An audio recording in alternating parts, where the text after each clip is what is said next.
हे गाईज, मी तुमच्या सर्वांचा लाडका Shubham. Day 1 of mini vlog. असा मोकळा वातावरण बघायला डोळे तरसून गेले होते मित्रांनो. फायनली आज दिवस आलेला आहे. आपल्या मांजरीला पण खरं वाटत नव्हतं. खरंच आज पाऊस थांबला आहे. तिला सांगतो बाय, जाय बाहेर फिरून ये. ती पण बघत होती खरंच हे कसं काही शक्य आहे मालक. त्यानंतर निघालो आपण आपल्या घराच्या कामाकडे. खूप दिवस झाले गेलो नव्हतो. मी मिस्त्रीसोबत गेलो होतो गाडीवरती. तुम्हाला तर माहितीच आहे, चालता येत नाही आपल्याला. मिस्त्रीच्या हेल्पनी आपण त्यासोबत पोचलो होतो साईटवरती. बघा कसं आहे.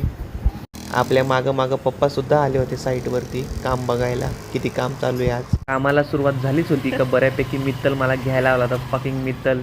त्यानंतर मी लगेच तयारी केली आणि आम्ही दोघं सोबत निघालो नाक्यावरती जायला. नाक्यावर जाता बघतोय तर बघा, रस्त्यात खड्डा आहे का खड्ड्यात रस्ता आहे तेच कळना. जे पण लोक रोज आपल्या या रस्त्याने प्रवास करतात देवघर कुडूस रोडने, त्यांनी गाडी चालवताना अक्षरशः काळजी घ्यायची. रस्ता बघा कसा खराब आहे.